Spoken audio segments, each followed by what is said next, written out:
Broadcasting live from a spooky basement, this is the Monstrous Feminine, a podcast where horrible humans talk about horror. My name is Tyia, and I'm joined by my vengeful ghost, Mila, Louisa, and Zeba. And this month we're talking about Bollywood horror, but before we get into it, go ahead and follow us on Spotify, YouTube, or the Apple Podcast app. You can find all of our links on our Instagram at the Monstrous Feminine Podcast. Our first Bollywood film of the month is the 1992 Hindi-Telugu bilingual supernatural horror Raat, or Ratri, written and directed by Ram Gopal Varma. In this film, the Sharma family move into a house with dark energy, evidenced by the fact that the young boy's dead cat comes back to life after being run over on the premises. The Sharma daughter, Minnie, soon becomes possessed after a picnic with her boyfriend Deepak. Things escalate when Minnie murders her best friend Lakshmi by breaking her neck. After the family's elderly next-door neighbor tells the mother of the previous murders in the house, the mother suspects Minnie is possessed by an evil spirit. Unconvinced, the father submits Minnie to a series of psychiatric evaluations. रश्मि ये क्या हो गया तुझे? I thought Zeba might be able to tell us some general Bollywood horror tropes. Or just like general Bollywood movie tropes that also work in just horror movies. For reference, I should say that I have seen a lot of Bollywood movies in my day, but I would not consider myself like a Bollywood expert. You know what I mean? Like some people are really into them. Most of my knowledge comes from my mom is a film professor, but when I asked her about this particular topic, and she studies Indian film, but not only Indian film, and she's Indian. I should also preface by saying my mom is from India, and so that's why I watch all the Bollywood movies. But when I asked her about horror films in Bollywood, she goes, I've only ever seen one horror movie in my life, and it's The Blair Witch Project. So that's a great Bollywood film. Yeah. So she wasn't super helpful in like the specificity department, but I did like notice a ton of tropes that are, if not typical to Bollywood movies, are typical to Indian mythology that showed up a lot, especially related to like women and like women's body, very, very much giving Monstrous Feminine vibes. So I won't bring up any that have to do with like films that we're going to talk about because they're like very specific, but generally there's, you know, lots of tropes of women being possessed and that having to do with exactly what Barbara Creed says, like women getting to do things that and behaviors that they wouldn't typically be able to display. So anger, violence, rage, confidence, even a little bit. Like, it's an excuse for women to act out. So basically, Bollywood became like an international thing in the 70s because it was like this big like post-colonial movement about like representation, and we're like Indians are going to represent India. There was like the deregulation of media with the end of the Raj, and so Bollywood movies took off in a way that like other international movies I guess didn't. Like they're big in the Middle East, they're big in places outside of India and places where people don't speak Hindi or Tamil or any of these things. But this movie in particular is super interesting because it was dubbed over in Hindi and it was originally in Telugu. And a lot of Indian movies are actually like South Indian languages, and there's a whole other like what they call like Tollywood industry that is separate from mainstream movies, which are always in Hindi, always, because it's considered like the most accessible, or it'll have this sort of like English Hindi like hybrid sort of language going on. Yeah, because there are some words that just don't exist in Hindi, so you like, or it's like Spanglish, like you go in and out of it. But that was a very active effort to reach a mainstream Indian audience, and then subtitles became a big thing, dubs became a big thing. So the fact that this movie was originally not in Hindi and then was dubbed over is a big deal, because that's like very intentionally trying to bring it to a mainstream Indian audience and a horror movie into a mainstream Indian audience. So like that was brand new, especially with this film, because like in the 90s, the world was watching horror movies, but like there weren't a lot coming out of India for Indians. And this would have been like making, I mean, Telugu is not a niche language, but it made it like more accessible to like the rest of India, North Indians in particular. It makes sense to me why there's a big push. I also loved that this movie was so of the moment. Like 90s Bollywood is so funny to me because there are all these like Western references to things.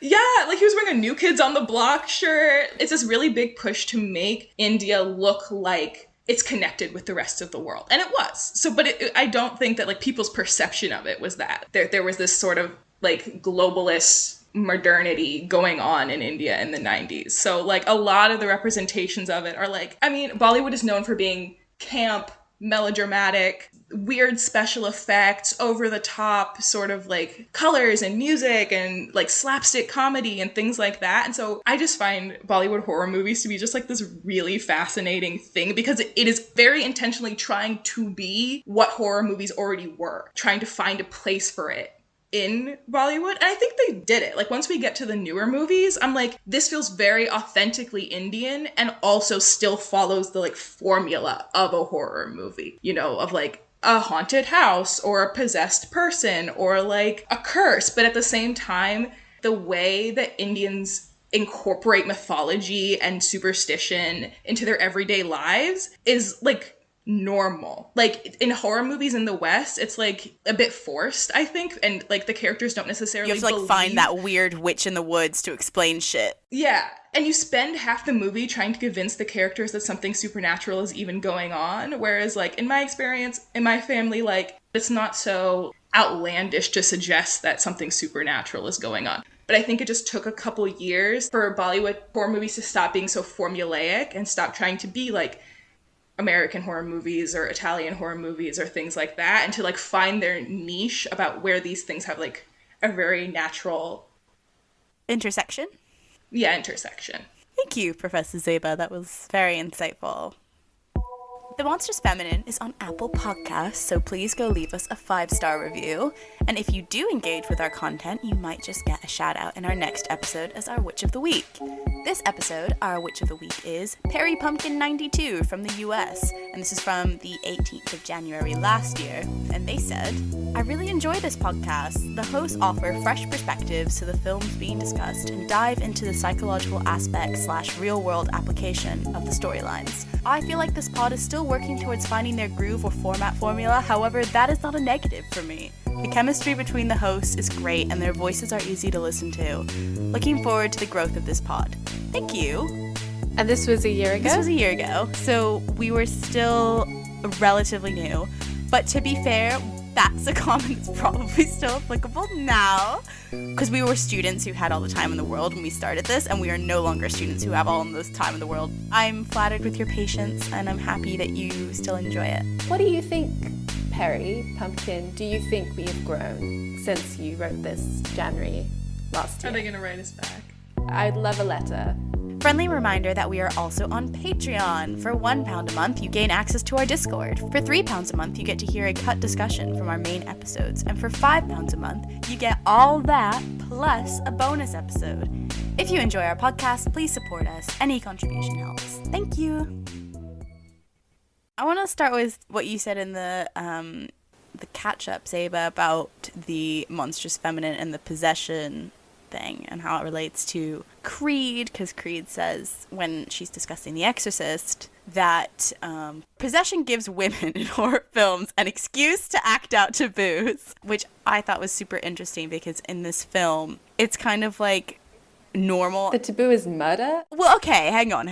I thought it was interesting because it's like it goes from like normal adolescence. Like she's still a very like respectful and sweet daughter, I think, but she is kind of like skipping school and like dating a boy. It's kind of like it seems like very much like rebelling in like small ways, like skipping breakfast and stuff, but like absolutely normal ways. But then like right in the middle of that, she gets bam possessed, or like before that, she's having visions too, and it's almost like a little bit like aligning like the horror of the taboo of like her kind of gaining more independence as a young woman with like the possession that she's about to face, which then obviously lets her become proper evil. Not that women being independent is evil, but that's the point I'm trying to make, is that it's like grouped together somewhat or aligned. Don't backtrack. We know what you meant.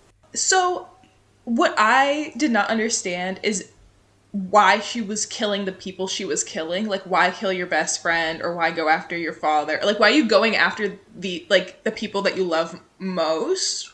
I think they were just there. I think they were simply around. Caught in the They were crossfire. closest to her. There didn't seem to be a motive. I didn't know if it was some in Metamorphosis, like some like deep-seated subconscious you actually wanted to kill them the whole time thing that comes I don't out. get that here. You know, that was in Thelma too, because she accidentally, well, she kind of purposely killed her daddy. I didn't like Daddy there. Did not like Daddy there. The dad in this movie was so sweet. I had a note, like, the daughter-father bond in this movie was really, really sweet. Like, they were just so trusting. Train to Busan said it would like recognition. Well, he was a bad dad who became a good dad. But I think that scene of like him being like, you don't have to like make up excuses. Like, you can go where you want. I trust you. And then She gets possessed. Yeah. yeah, because my thought was like, damn, you should have told him the truth, because when that motorcycle tire punctured and you're out in the middle of nowhere, I'm like, this is why you tell people where you are. It's just a safety thing. And like it kind of made it a little bit devastating to me, because I'm like, I know he had to work through something to like have enough trust to like let her go out whenever and come back whenever. And then when she turned on him and like his reaction to that, like his face after she strangled him, like he was so shooken. Do you guys think that her going out after her trusting father let her out or whatever, or was like, fine, don't lie about it, it's cool, and her getting possessed, does that like say anything about like, should the father be so trusting, or is it just coincidence, or is it just like perverting his trust in her of like, oh man, like, do you know what I mean? It almost made me want to behave myself. Like, it made me want to tell everybody the truth. Like those fables where they say like something really bad happens to you if you do this one thing when you're a kid. Like Hansel and Gretel, don't talk to strangers, because if you do, a witch is gonna cook you and eat you. Like, that's extreme consequence, but it gets the job done. I don't know what she's being punished for. I think it's more like the blame is placed more on the evil woman ghost. Right, yeah. That she's just like this sort of unhinged evil spirit. I think this film, potentially compared to maybe others that we'll discuss, this was just like evil woman for the sake of being evil. Do you know what I mean? Well, we're all listening to like this or reading the English subtitles, so perhaps it's not the most word for word translation, but when the elderly neighbor is explaining like what happened in that house originally, she says something like, that's kind of victim blaming. Like, she describes how this young woman, like, she doesn't even say murdered, I think she just says like disappeared in the house one day, and it's like, you mean killed by her boyfriend? You mean killed by her boyfriend? And then it says, like, the man was murdered in a really mysterious way. And then she says that it must be the murdered lady's evil soul, and I quote, that was in the subtitles, that possessed Minnie. And I was like, okay, I feel like we're not really giving her, like, the ghost that is, any kind of benefit of the doubt here. She was murdered. Like, I'd be kind of pissed too. Like, and I do think there's a lot in lore across any culture, which is like the vengeful female ghost who like has something tragic happen to her or dies in like some sort of tragic way and then just kills anyone indiscriminately. I feel like they usually kill like specific people, like in I Spit on Your Grave, those series, like she specifically like kills rapey type dudes. It's not like just any old person. I'm thinking of like Women in Black or something, like just anyone who crosses your path, you're gonna get killed. But that was like specific to that house though. Well, so is this. But she's just possessed someone to then go off the house. Do you know what I mean? But she's primarily starting with anyone who comes in her path. I interpreted it as, because she was a mistress, right? That was like her moral failing. Like maybe in the grandmother's eyes, she was already like bad for doing that. And then like to me, it seemed like it was bad women corrupting somebody good, like Minnie, or somebody, you know, she's a pretty good kid. I thought it was like sort of implying that like bad women can corrupt good women. It made sense to me that she killed her friend first because it was at a wedding. And then, I mean, before I knew she was possessed, when I was thinking back on it, I was like, does this have something to do with wanting to break apart happy families, happy marriages, from this perspective of like a ghost who's like a perpetual side chick? Oh my god. Oh, imagine dying a side chick. I'm so glad I didn't die when I was a side chick. That would have been terrible. Like purgatory. I imagine she would want to like break up happy couples or happy families. Like Minnie's family seemed pretty happy. I don't know. You're really filling in some blanks for me because not blanks, because obviously not every film's gonna fit this like one theory, but when I was thinking of the possession going like and allowing women to express taboos, one of the huge things that Creed talks about, at least with The Exorcist, is like, oh, the sexual taboo, like how possession lets you be super sexual. And I was like, that's actually really missing, and not that all horrors are gonna follow the same one niche formulaic expression of possession. It just was like something that seemed quite absent. They didn't take it up and like do anything with that. Like, she was just very violent, but there was nothing like sexual about the way she spoke. Like, she didn't even really speak when she was possessed. It was more like staring. Well, I will say that like Bollywood movies pre a certain era will like talk around sex, but never like show it or address it directly. Like the conversation she was having with her dad, where it's like, be careful who you make friends with, like who's a good friend and things like that. It's just like weird innuendo because people just didn't address it so directly as that's now. kind of what I figured was happening. And then like, but you kind of saying that potentially that woman was a little bit disgraced and that's the ghost. And if that woman's possessing her, that's like, if she was like a mistress and she possesses her, then that's kind of the implicit kind of sexual like charge, I guess, that's kind of in a subtext-y way. Can we talk about the POV of the camera? Yeah, that was chaotic. It reminded me a little bit of Black Christmas. I was like, gonna say POV, voyeuristic. At one point, it was whoa. Okay, whoa, I'm making whoa, connections. whoa. At certain points, it was almost certainly the grandmother spying and like whispering and like chanting over them and protecting them from the window. But then the part in the woods where it was like running through the woods and putting something in the road to make the tire burst. That's not the grandmother, unless it is. That would be super chaotic. But like the POV changed. It wasn't always the same. It was the cat. Oh, shit. So I think it did change, and it was meant to mislead you. Okay, that makes sense that it was the cat at certain points. The cat thing really fucked me up. A lot of critics made an alignment between A, The Exorcist, and B, Pet Sematary. I think Pet Sematary came out a year before this one did, so it was like potentially alluding to that. You definitely got some of the Hollywood influence mixed in with the like more Bollywood filmmaking. Yeah. I would be so scared if I was that mother. Like, I know it can be another cat. I guess I would rationalize it and be like, that's just that cat's brother. I'm surprised she went straight to, that's a zombie cat. I think she was already freaked out about, like, the bad omen thing. Yeah. I want to talk about her intuition, actually, because I feel like in this film it's very much like women's intuition pit against, like, men's reaction to something or men's beliefs, as in, like, their approaches, which aren't necessarily gendered, and I think in different contexts you could switch, and I'll explain that. But, like, basically the mom is like instantly like, she's like, this is supernatural, right? Like there's something happening. And the father is like, no, she's mentally ill. And he goes a very like medical route.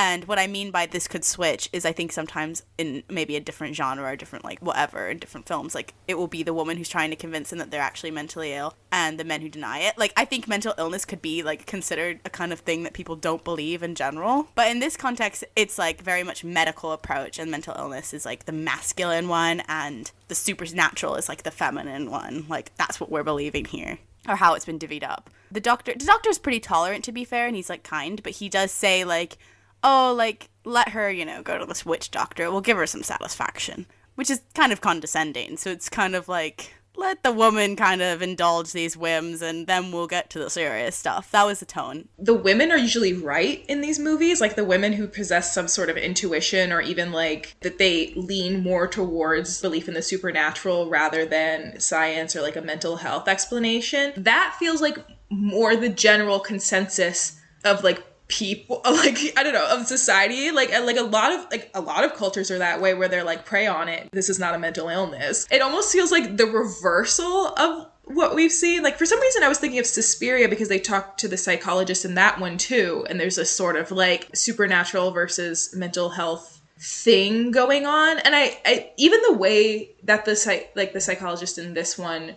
was interviewing her, like when he was trying to figure out if she killed Lakshmi or not, it was like, what's your name? Where do you go to school? How are you doing in school? Did you kill your friend? Like it was like, and then without flinching, she's like, how did you know? And that is when I was like, is she possessed? She seems like very in her wits right now. And that is what caused her father to be like, is it safe for us to be in the house with her if she's schizophrenic? Like, if this is her diagnosis, could she be a killer because of this? He wasn't even doubting that she did it. The second she said, like, how did you know? I think he put two and two together, but not really why it was happening. And, like, there were moments in her possession that it could have been a gray area. Like I couldn't tell if she was her or not because she knew about herself. It was almost like not mommy dearest. Oh my goodness. Good night, mommy. When they were doing the question game with her and she like she knew who she was. So I was like, well, this has to be her because she knows all these details.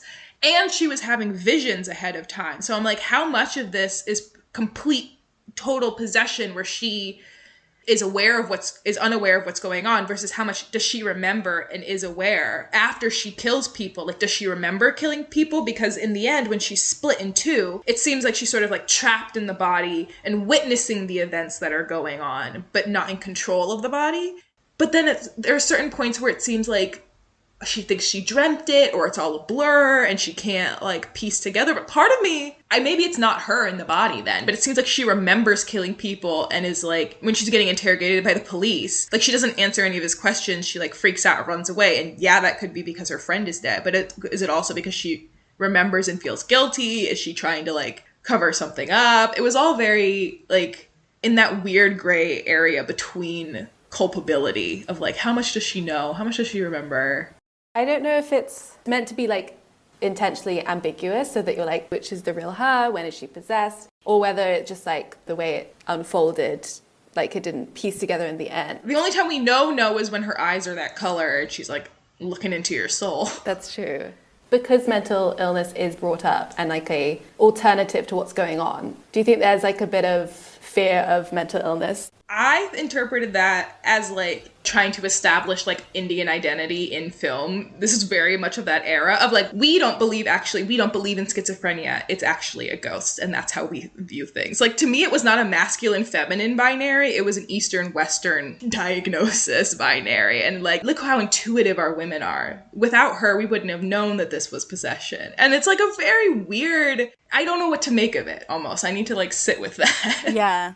I guess I kind of imposed a Western dichotomy because here it would be like men are like science, you can't believe in zodiacs. If I think about it, like for every issue, like my mom and grandma are going to go to an astrologer or like a psychic first before a therapist. Like that's still true. So I don't want to tell them they're wrong for that. Like you can do both. It's hard because they're trying to like push this like, I mean, nowadays with like Hindu nationalism, if a movie came out like this now, I would easily like point to it and say like, that's some propaganda or that's like what have you. But in a time when you don't have such like in control cultural hegemony, it's a bit of a gray area of just like trying to like take back representation of your own culture and beliefs as opposed to like impose beliefs upon, because now India's in a way different position in the world than they were then. Like in the 90s, it was just like they were just on the come up. Like they were big in tech, big on whatever, big in the movies. And it was like the marking of that shift. Nowadays, I view everything that comes out completely differently.